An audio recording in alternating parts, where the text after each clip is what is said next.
Halo teman-teman, balik lagi nih di channel Kaijo Ryu. Gimana nih kabar kalian semua? Gua harap kalian semua dalam keadaan sehat dan baik-baik aja. Setelah banyak konten gue tentang Tensura, di video kali ini gue merekomendasikan anime Spring 2024 yang menurut gue bagus dan menarik untuk diikuti setiap minggunya. So, tanpa basa-basi, langsung aja kita mulai.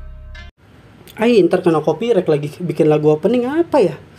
Welcome to my channel, welcome to my channel, welcome to my channel, ya!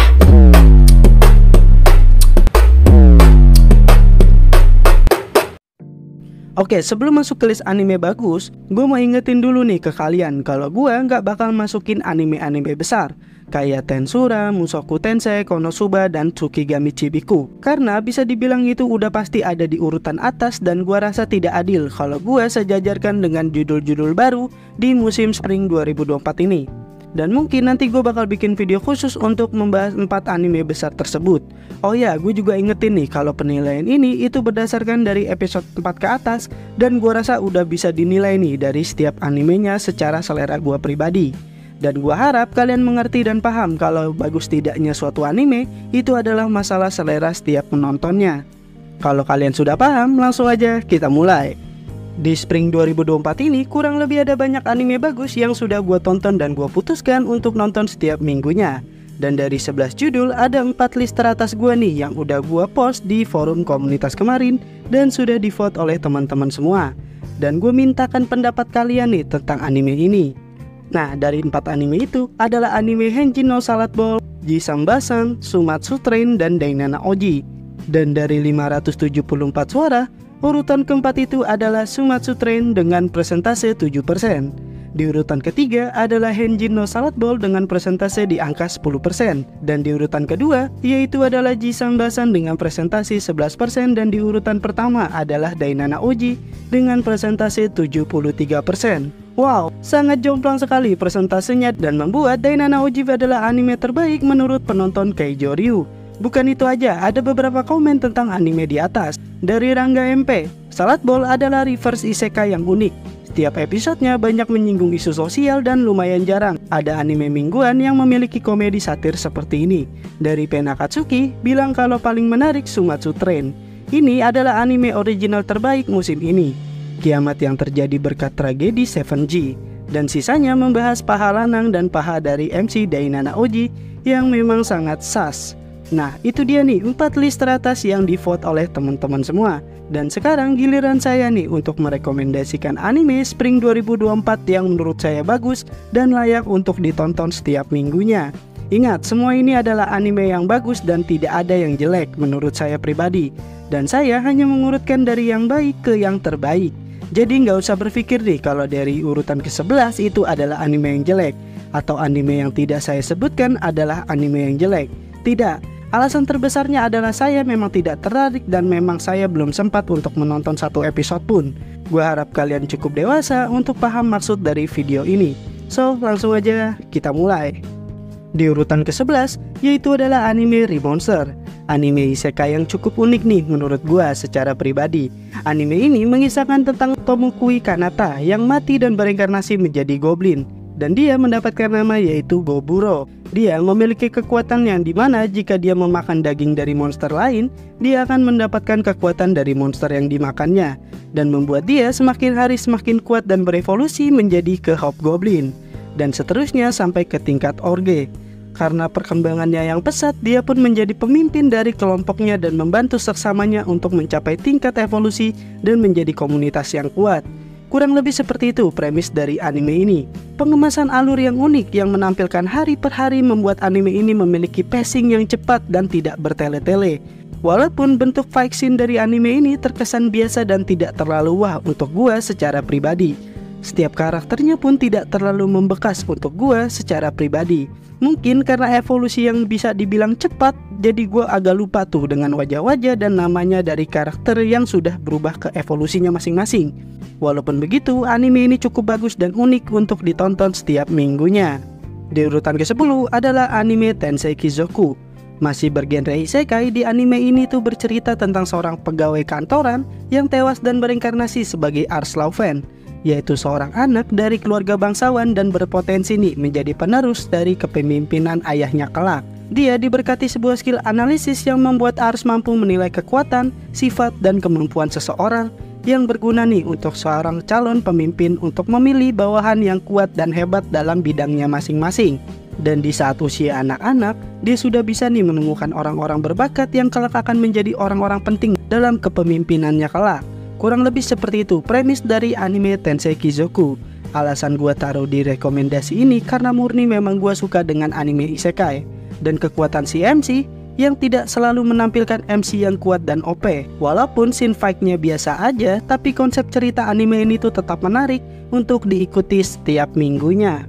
Di urutan ke-9 yaitu adalah anime The New Gate. Anime ini mengisahkan sebuah game VR MMORPG yang bernama The New Gate yang error dan membuat ribuan pemainnya itu terjebak, dan jika pemain mati di dalam game maka dia akan benar-benar mati. Shin, salah satu pemain teratas game tersebut, berhasil membunuh raja terakhir dari game tersebut dan membuat para pemain bisa kembali lockout. Shin pun memastikan semua temannya itu yang ada di listnya sudah lockout, dan saat dia ingin lockout, dia pun tidak bisa karena tidak ada pilihan lockout. Dan tiba-tiba terbuka sebuah gerbang dan muncul cahaya nih yang menyilaukan yang membuat Shin tersadar, yaitu 500 tahun kemudian setelah dia berhasil membunuh raja terakhir, dan memastikan game ini telah berubah menjadi dunia nyata, yang tandanya dia harus bertahan hidup dan mencari tahu nih tentang dunia tersebut. Nah, kurang lebih seperti itu nih premis dari anime ini. Jujur, anime ini tuh hampir tidak memiliki kekurangan yang berarti untuk gua secara pribadi. Cuman satu aja, yaitu adalah pewarnaan yang lumayan beda dari anime yang kebanyakan gua tonton. Walaupun demikian, gua tetap enjoy dan suka nih dengan apa yang disuguhkan dari anime New Gate ini, dan membuat anime ini tuh layak untuk diikuti setiap minggunya. Di urutan ke-8 yaitu adalah level Nikara Cheat Data Motoyusa Kouhou no Matari Isekai Life. Panjang banget coy. Ya singkat aja lah, level 2 Kara. Masih dengan genre isekai, anime ini bercerita tentang seorang bernama Bonanza. Bonanza, bukan. Namanya adalah Banaza, yaitu seorang pedagang yang terpanggil suatu kerajaan yang butuh bantuan nih untuk melawan Raja Iblis. Dan ternyata bukan dia sendiri, ternyata ada satu orang lagi yang dipanggil. Saat dilihat status dari si Banaza, ternyata dia memiliki level yang sangat rendah dibandingkan dengan satu orang lain, yang membuat Banaza itu dibuang dari kerajaan dan diasingkan ke pinggiran kerajaan agar dia bisa mati di dekat hutan wilayah kekuasaan pasukan Raja Iblis.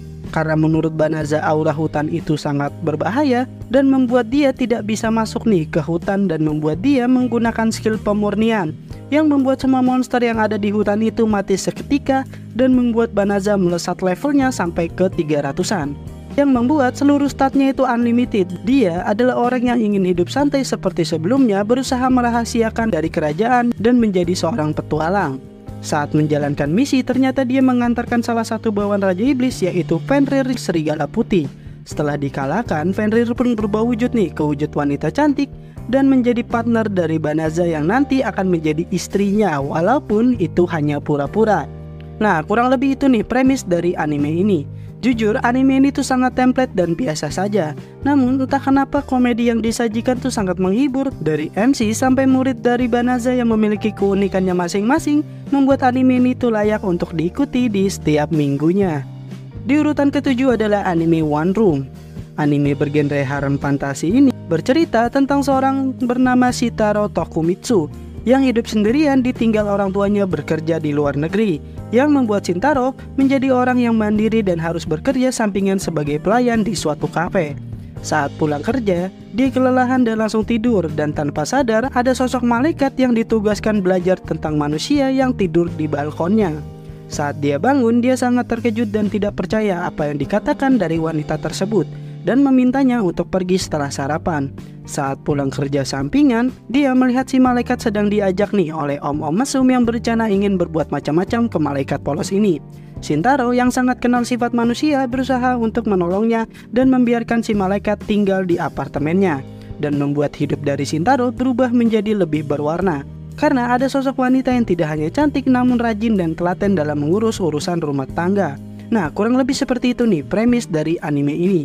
Walaupun anime ini sangat halu, Jujur gue biasanya tidak terlalu tertarik nonton anime harem halu seperti ini. Tapi setelah nonton sampai episode 4, gue berhasil dibuat nyaman dan nonton anime ini, dan tanpa sadar kalau gue udah nonton 4 episode. Dan membuat gue putuskan kalau ini adalah anime yang seru dan layak untuk diikuti di setiap minggunya. Di urutan ke-6 yaitu adalah Kaiju Number 8. Anime yang menceritakan tentang dunia yang dilanda monster berjenis kaiju yang membuat dunia ini bersatu dan membentuk tim khusus pembasmi kaiju. Sang MC dan teman masa kecilnya nih bercita-cita ingin menjadi pembasmi kaiju terhebat.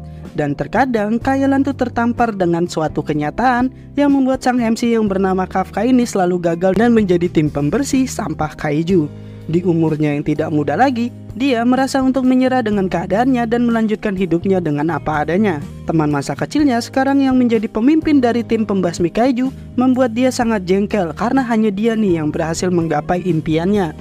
Junior dari Kafka berusaha mengajaknya untuk tetap semangat dan menggapai tujuannya.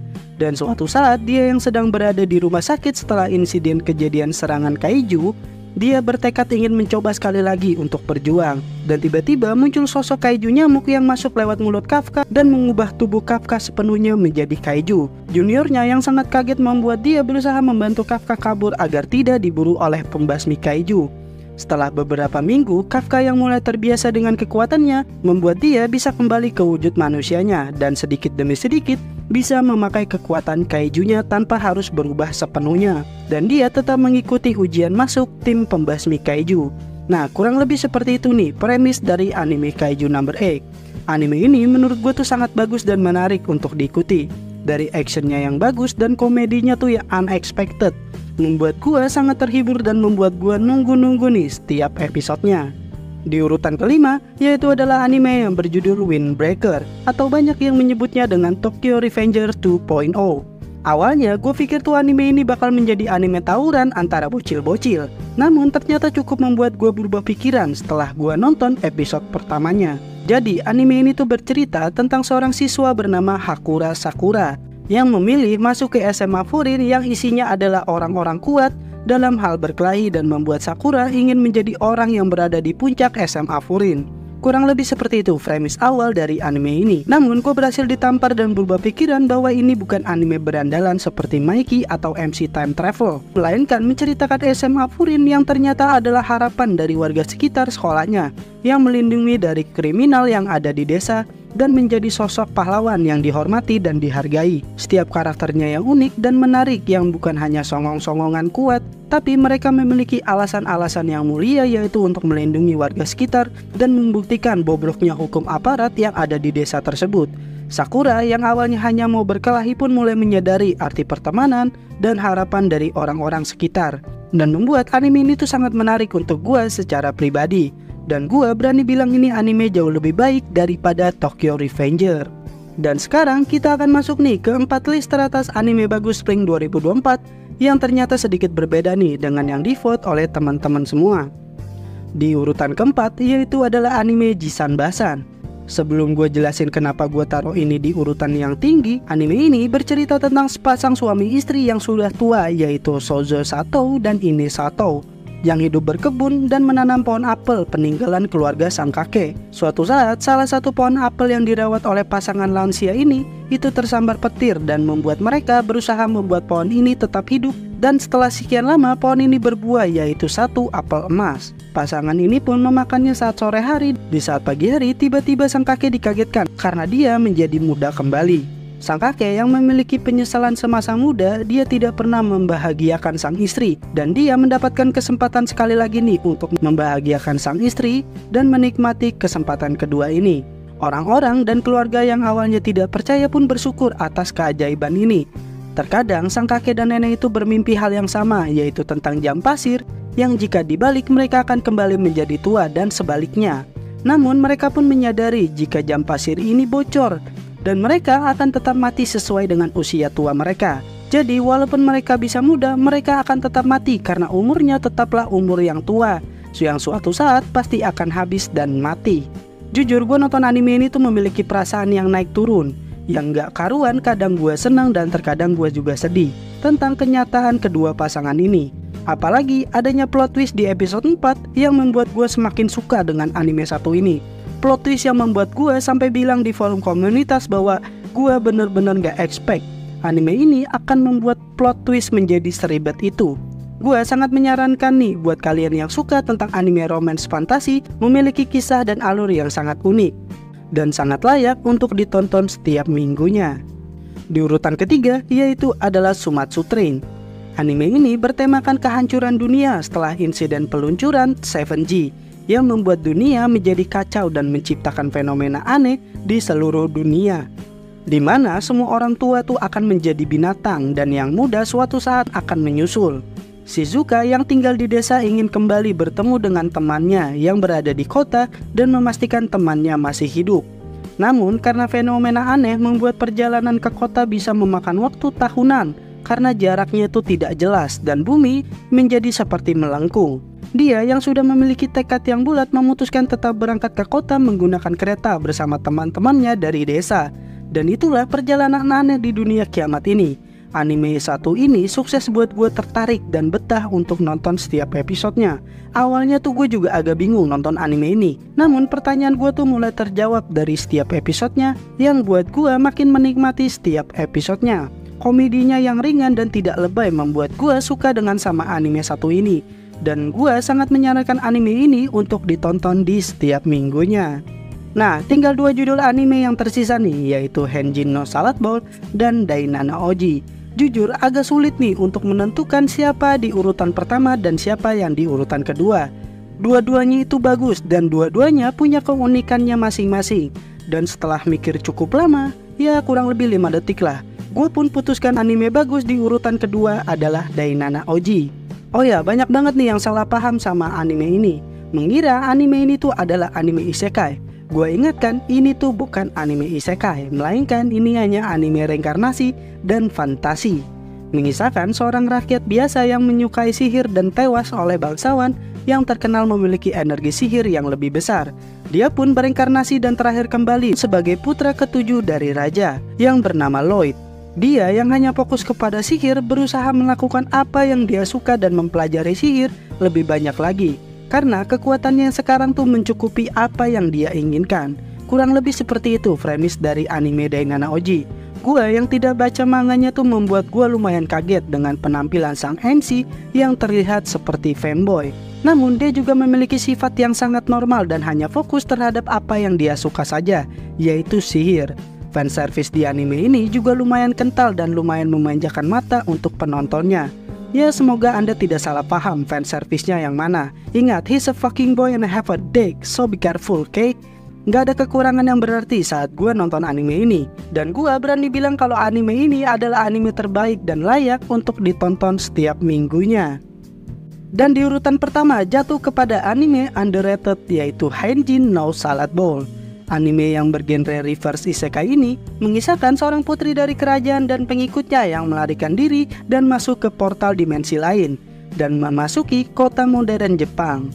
Sang putri yang bernama Sarah bertemu dengan Sousuke yang seorang detektif yang sedang bekerja. Berkat kejadian itu, Sarah menjadi teman dan tinggal bersama Sousuke dan membantunya sebagai asisten detektif. Pengawal dari Sarah yang baru tiba di Jepang pun terpisah dan berusaha mencari putri Sarah. Namun karena dia memiliki banyak darah berkat pertarungan sebelumnya, membuat dia harus menghindari kerumunan dan berlari ke sungai untuk membersihkan diri, dan berakhir menjadi tunawisma yang tinggal di bawah jembatan.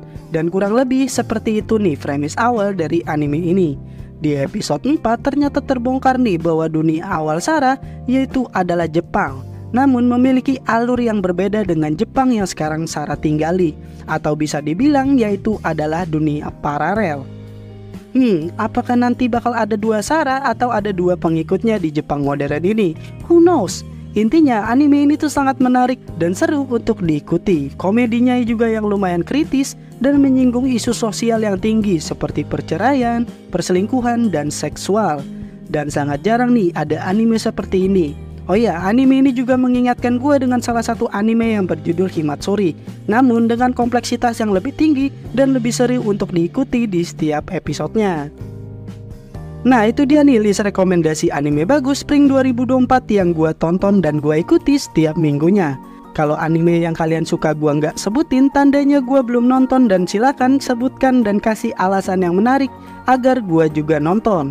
Mungkin list urutan di atas akan berubah, dan kita lihat saja nanti di konten musiman anime Spring 2024 Keijo Ryu.